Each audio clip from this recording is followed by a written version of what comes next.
में आता है कि आप सल्लल्लाहु अलैहि वसल्लम ने एक सहाबी की तारीफ की कि तुम्हारे अंदर दो खूबियां ऐसी हैं जो अल्लाह और उसके रसूल को बहुत पसंद है, अल हिल्म वल अना, तुम्हारे अंदर जल्दबाजी नहीं है, बुर्दबारी है, और सोच समझ के फैसला करते हो, तुम जल्दी में नहीं करते।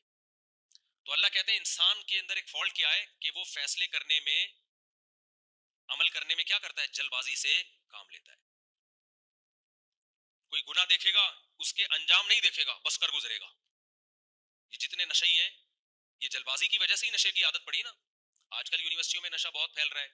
क्या होता है, कोई क्लास फेलो कहता है यार ये आइस ले लो, इससे आप रिलैक्स हो जाओगे, टेंशन खत्म हो जाएगी आपकी, और पढ़ाई में दिल लगेगा, जब नंबर अच्छे नंबर से पास हो फिर छोड़ देना। अब भाई आप ये काम कर रहे हो, आप 20 लोगों से मशवरा करो, डॉक्टरों से पूछो कि यार ये करने का काम भी है या नहीं।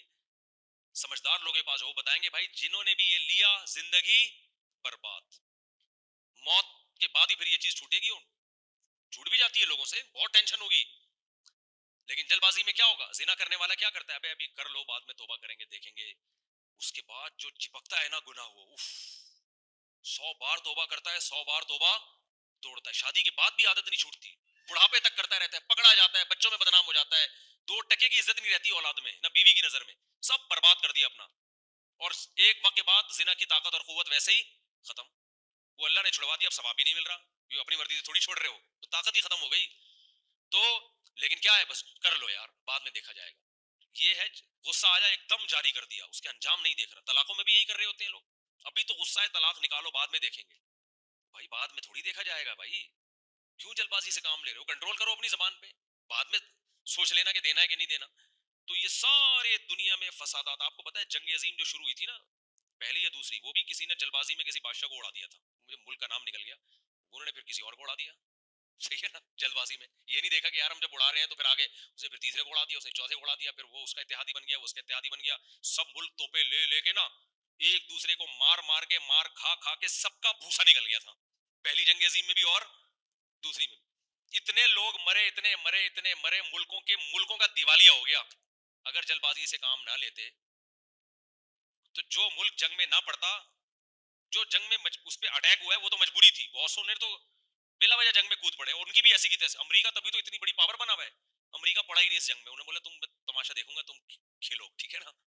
वो नहीं आया, वो बिल्कुल एंड में आया है, जब जापान को देखा ना उसने बहुत ऊपर जा रहा है और पूरी दुनिया की सुपर पावर बनने वाला है, तो भी अमेरिका ने जल्दबाजी नहीं की। अमेरिकी बहुत दिमाग के होते हैं, बहुत तेज। अभी पनामा में अमेरिका ने हमला किया था ना 1979 में, तो अमेरिका ने उनको बोला कि उनकी आर्मी खत्म की, बोला कोई खतरा होगा ना हम तुम्हें हमारा, हम जो है तुम्हारा दिफा करेंगे, फौज न रखो, और फिर बताया कि खतरा होगा या नहीं होगा ये भी हम बताएंगे। पनामा की गवर्नमेंट कहती है हमें कोई खतरा नहीं, कह रहे नहीं खतरा है, हम आ रहे हैं, ठीक है ना। तो इतनी लंबी प्लानिंग करते हैं ना, कह रहे नहीं एक्चुअली आपको क्या है, खतरा है, बहुत शदीद खतरा है, हम आ रहे हैं। वो कह रहा है नहीं है भाई मुझे कोई खतरा नहीं, कह रहे हमने जब बोल दिया ना, एग्रीमेंट हुआ था ना आपसे कि आपको खतरा होगा तो हम आएंगे, और खतरा है या नहीं ये कौन बताएगा, ये तुम्हारा बाप बताएगा। ठीक है, हमारे बहुत शातिर दिमाग, बहुत दिमाग लगाते हैं ये लोग ना, प्लानिंग करते हैं।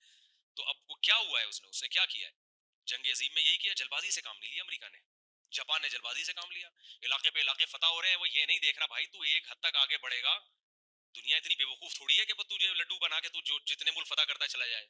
बड़ी बड़ी सुपर ताकत है, रशिया उससे भी बड़ा पावरफुल था, वो बैठे हुए हैं, तो बस कर यार, उसने कहा नहीं ये इलाका फतह, ये इलाका। नतीजा क्या निकला, अमेरिका ने जज्बात से काम नहीं लिया। पहले अमेरिका ने आर्मी भेजी, जब देखा नहीं हो रहा फतह, अमेरिका ने बोला भाई ये फौज तो बहुत ज्यादा हलाक हो जाएगी हमारी, कोई और गेम खेलो, इतने में एटम बम बनाया उसने। फिर जापान को जाके, फिर भी जल्दबाजी में नहीं, जापानियों को जाके समझाया देखो बम है हमारे पास, बहुत खतरनाक बम है, तुम्हें तुम्हारी नानी याद आ जाएगी, फुप्पो याद होती नहीं उन लोग के नानी फुप्पो, लेकिन तुम्हें आएगी याद। तो जापानी ने फिर भी जल्दबाजी, वो सोचते तो सही यार तहकीक कर लो हो सकता है बम हो, लेकिन जल्दबाजी नहीं जी, नशे में जाए फतह कर रहे हैं। फिर वही हुआ, अमेरिका ने एक हिरोशिमा पे बम गिराया, गलत किया, हम नहीं उसके कायल हैं, इतनी बड़ी तबाही हुई है ना, उनके आर्मी चीफ को फिर भी अकल नहीं आई। लोगों ने बताया भाई कहत से लोग मर रहे हैं, भूख से मर रहे हैं, उसने कहा जंगों में ऐसा, तो ये उसके अल्फाज हैं भाई, जंगों में तो ये सब कुछ होता है, नहीं आया। अमेरिका ने बोला ठीक है भाई तुम्हें तो समझ में नहीं आ रहा, दूसरा गिरा दिया। दूसरा गिराया तो उसको फिर भी कम वक्त को ना समझ में नहीं आ रही थी, तो उसने कहा बोले बेटा अब तीसरा आएगा, फिर क्या आएगा, तो पूरा मुल्क की वाट लग जाएगी। फिर ऐसा सरेंडर हुआ है ना जापान, पहले जल्दबाजी ना करता तो ये हाल, अपनी हैसियत देखता ना, ऐसा सरेंडर हुआ है ना अमेरिका के आगे। फिर अमेरिका ने जो पनामा वालों से मुआहदा किया ना, वही मुआहदा जापान से, कि देखो अब हम तुम्हारा हिफाजत भी हम करेंगे, और खतरा तुम्हें है या नहीं ये भी कौन बताएगा? हम बताएंगे। अब जापान इतना पोलाइट मुल्क है, उन्होंने कहा जंग नहीं करनी, यू टर्न लिया उन्होंने।